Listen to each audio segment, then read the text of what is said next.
Steel Truth, real journalism delivered here with your host, Ann Vandersteel.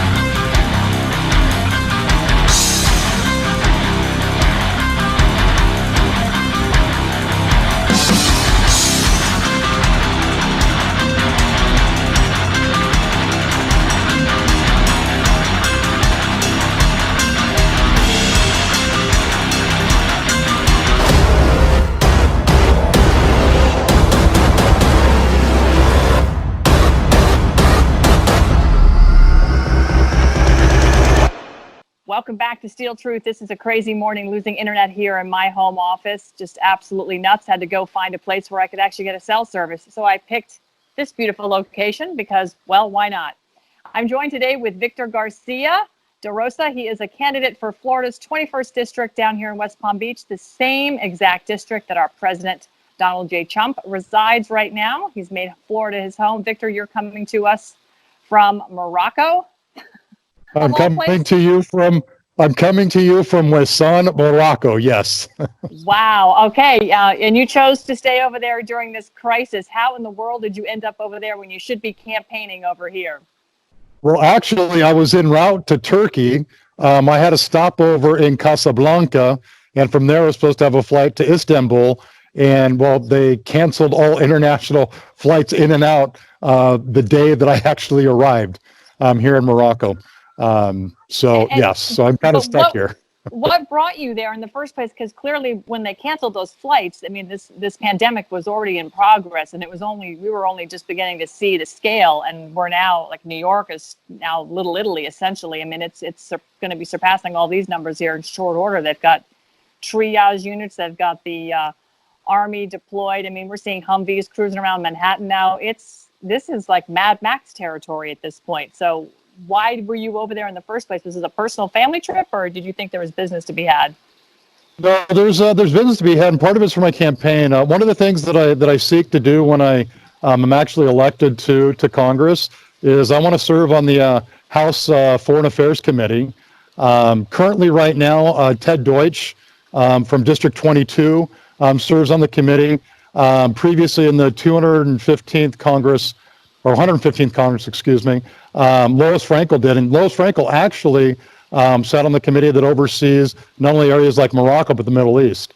I'm very, very interested in stability in the Middle East. What most people don't realize is Morocco is one of our closest allies. We've actually had the longest non-broken treaty, actually in the history of the world, with Morocco. It's basically been unbroken since 1836. Originally was instituted in 1778, a year after Morocco recognized our independence from England. They're actually the first country to do so. So that's one of the reasons why I started my travels out here back in September. So you hope, I mean, obviously, if you hope to get elected and you want to replace Frankel on that seat, are you going to start with Morocco as one of our key allies to forge what sort of new relationship do you expect to gain from Morocco that our NATO allies in mass can't already provide? Is there something there? Yeah. Well, Morocco is one of our allies as it relates to the war on terror. Morocco stands at the forefront, really, within this region of helping the United States on the terrorism front. So what I've been doing is, again, I'm thinking positive. I'm thinking that I'm going to go ahead and win our primary. I'm going to slide right into November the 3rd. I'm going to beat Lois Frankel. And, come January of 2021, I'll be in Washington, D.C. And I want to kind of have a leg up once I get there to be able to sit on this particular committee. All right. Okay. So let's talk about your campaign. How's it going right now in South Florida? But right now, I don't know exactly what's going on in South Florida. I got to tell you, Ann, I've got an incredible team. Daniel Gabriel, my campaign director, he's phenomenal. Okay. He and Jennifer Buzelli, who's my campaign coordinator, they picked up a tremendous amount of slack since I've been out of the country. But I also have a number of other key members on my team, like Jason and Connor and Samantha and Bob. I mean, there's just an untold number of people that are just doing a phenomenal job of not only getting my name out there, but getting our message out there of bringing the government back to we the people. It's something that, over the last 60 plus years, the left, the Democrats have done a phenomenal job of chipping away at our constitutional liberties. And, my campaign name, as you know, or the motto is, bring the government back to we the people. I stand firmly on the Constitution, and we need to come back to that core base. We got to have that foundation that we need to go ahead and rebuild this country upon and bring us back to where our founding fathers originally intended us to be. So right now there's a lot happening. I mean, today is a really crazy day in the stock market. I'm not sure if you're able to pay attention to what's happening in the stock market where you are in Morocco and what kind of internet access. Clearly, you had better connections than I did, and so we're taping this now on Skype using the cellular network at the moment, which hopefully is going to work for this period for this interview. But we're watching the stock market. It took off about 2 a.m. this morning, the U.S. stock market, when the stimulus bill, a $2 trillion stimulus bill, was actually agreed upon and passed. The stock market responded positively, and then at about 6 o'clock this morning, it fell off a cliff. And I'm getting reports from people in the financial world over in Europe that are tied, very closely into the biggest hedge funds, the biggest banks. They talk to the Crown over there in the UK, and they're telling us that, things like gold are becoming very scarce. There is no more gold bars to buy. We're hearing about a digital currency, a one world digital currency coming. We're hearing about the dollar is going to be replaced with a polyester dollar. I think the story there is maybe you can wash the coronavirus off, but I don't know. But there's a lot of change, it sounds like we're hearing coming. And these are just different reports I'm getting from different people. Do you have thoughts as to the scope of what's happening from a global currency perspective with respect to the Fed and the president spending these trillions of dollars the last few weeks, really seemingly to prop the stock market? Well, I think it's great, stimulating the economy. I mean, that's what we need to do first and foremost. I mean, this coronavirus thing has really, again, it's like a repeat going back to 2008, 2009, when really the world economy basically dropped in the toilet back at that time. Now, I mean, you look back then, you had the H1N1 virus, but, you just had a different president at that time. During that time, under Obama, you really didn't have, the means whereby the media right now is just kind of like basically blowing everything out of proportion. And I think they kind of just basically, they got an agenda. The left has an agenda. Those that, support the left, and I'm talking about those not within the United States that support the left. I'm talking about those on a world stage that support the ideologies of the left, are looking for means and ways to be able to go ahead and bring us into something, a one world government. And again, that's why it's vitally important, candidates like myself that stand firm on the Constitution, okay? We are a sovereign nation, okay? Our founding fathers put in place measures to ensure that would always be true, not only for their time, but for our time and for many years to come. And what we need is we need more candidates that are willing to go back to the basics. And I got to tell you, I love our president. Ever since he got into office, one thing that he's done, I love the fact that he puts America first. And that's how it should be. Because the only way that you can be in a position to be able to help out others, you need to be okay yourself. And it kind of reminds me, every time I get onto a plane and they have that little spiel about, keeping safe, and if all of a sudden, we lose cabin pressure, what are you supposed to do? If you have a minor child next to you, okay, they don't have you put the oxygen mask under them first. They want you to be okay first, then you put it on the minor. Well, I look at it this way, that we, the United States, are kind of like the parent, so to speak, and the rest of the world that we're helping are the minors. We need to take care of ourselves first. We need to be strong fiscally, financially, okay, even morally, because we take a look at the morals that our country has been going down the path of morals we've been going down to. It's incredible. So we need to come back to the basics, okay? We need to become strong again. And President Trump has done a phenomenal job over the nearly last 4 years since he's been in the presidency of putting us into a position. Could you imagine right now, Ann, if Hillary Clinton was in the White House right now. Scary. Okay. Could you imagine if this coronavirus, but then again, maybe it may not have been a big deal. You know what I'm saying? If she would have been in the White House, but could you imagine what would have happened if it actually happened under her? As bad as things are right now, it'd be a lot worse. You know, and here's the things that are troubling about the coronavirus. You know, many times we've all gotten the flu and we've gone to the doctor and they say, sorry, you have a viral infection. You just got to ride it out. You know, do the hot teas and the humidifier and take some vitamin C, drink lots of liquid, all that stuff, right?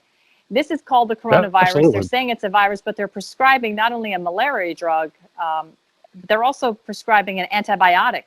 So where in the history have we ever prescribed antibiotics for viruses, which tells you this is a biologic. This is not a virus. This is a biological agent, which to me says a bioweapon. And this was intentionally deployed by the Chinese, by the deep state, because clearly you see the deep state actors, the mainstream media, the same, you know, the usual suspects, right? Making a big deal about this and driving this media frenzy. We're seeing a lot of people get impacted. New York is filling up.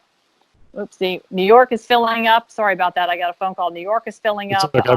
We've got, you know, crisis is erupting everywhere with people getting sick. In fact, I know several people that have the coronavirus. I also know several people that got better by taking the malaria Z-Pack cocktail, the antibiotic along with the malaria drug. So they got better, and we're showing 100% recovery in a lot of different clinical data around the world from those two things. President Trump has been espousing that and suggesting that.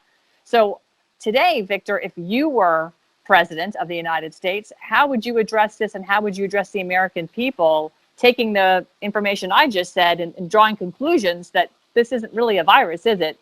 And do they mean this to do more harm than just scare us? Is it to really, you know, kill people? Is it really to make us sick? Is it just to take off the wheels off the economy? Is it to force us into being so scared that we want martial law and we want more government control? What's going on here? Well, I think first and foremost, you're hitting the nail right on the head, Ann. Okay, you take a look at China. You look at everything in the last nearly 4 years that President Trump has actually accomplished in trying to put China back in their place. Okay, right. Not only the world economy. Take a look at their manipulation of their currency, stealing of intellectual property rights, everything that they were doing, their human rights issues.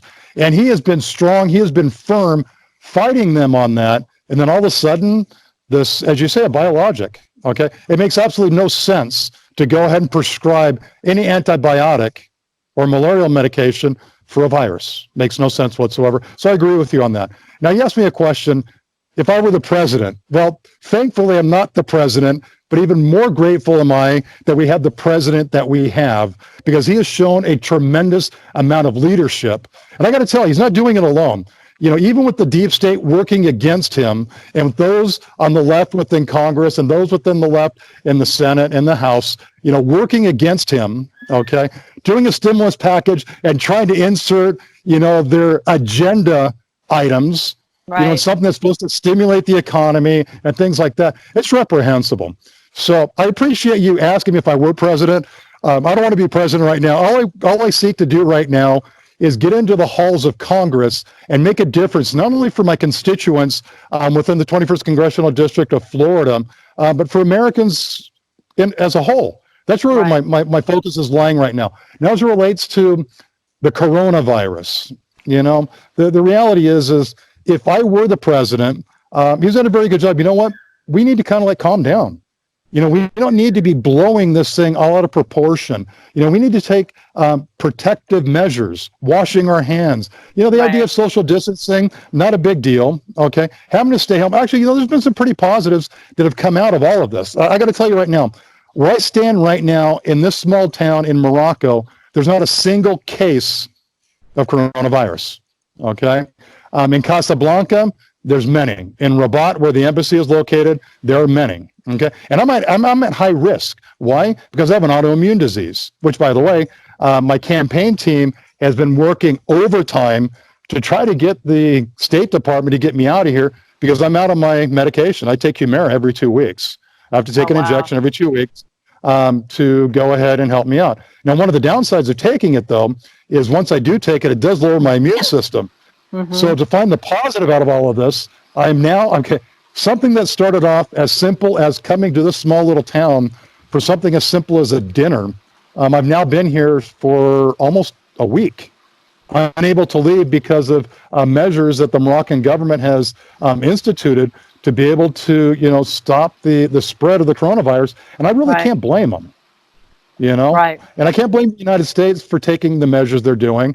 I love the fact of what Governor DeSantis in the state of Florida has been doing. I got to tell you, Governor DeSantis, President Trump are probably two of the best things that have happened, not only for the state of Florida, but for the nation as a whole, especially during this crisis. Yeah, well, we're seeing a lot of unhappy beachgoers that can't go to the beach right now, and I mean, I feel badly for them. It's spring break and everything down here, and when you live down here, you kind of take it all for granted. But at the same token, it's sort of like a small price to pay to not, to stop the spread. President Trump has asked for 15 days to stop the spread. He's talking about Easter Sunday being the day we can all go back to business as usual, and he wants to see the churches filled up, and he's hopeful that that's going to actually happen. So we'll wait and see if that actually does.